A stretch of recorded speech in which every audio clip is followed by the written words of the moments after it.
বৈষ্ণব ছাড়া ভগবানের অস্তিত্ব নেই সেখানে। আগে সাধুগুরু বৈষ্ণব, আগে সাধু সেবা, গুরুদেব আগে প্রথম জানতে হবে।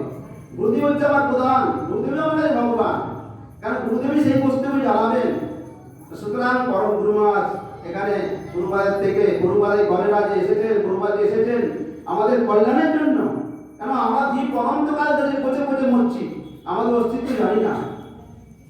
সনাতন গোস্বামী জিজ্ঞেস করছেন যে কত বড় প্রধানমন্ত্রী মহাপুর একান্ত জন, কে আমাকে কেন তাপে যারে তাপত্র হয়, তো জেলে জেগেছে কি অধিভৌতিক অধিদৈবিক আধ্যাত্মিক, কিন্তু তাপ সবসময় আমাদের দিয়ে যাচ্ছে। আমি কে জানতে হবে, আমি কে, আমি কি বস্তু, এই জিজ্ঞাসা করতে হবে। যতক্ষণ না জিজ্ঞাসা আসছে ততক্ষণ জগতের কল্যাণ হতে পারবে। মানুষ আমরা লাভ করেছি, গেলাম মন্দিরে এলাম, কিন্তু যারা ভাগ্যবান তারাই মন্দিরে আসে অবশ্য।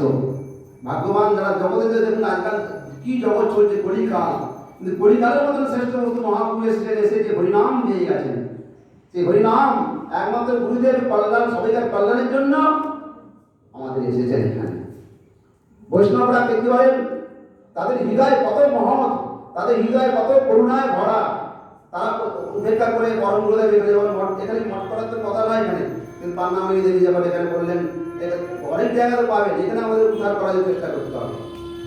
এবার খেলে গেলেন, আর থেকে গিয়েই চত্বরে সব পাওয়া যায়। কি কষ্ট আমাদের দিন গেছে সেই সময় বলা যাবে না, কারণ জগতে সব নাস্তিকই বেশি। আস্তিক কি এমনি হয়ে যায় নাকি?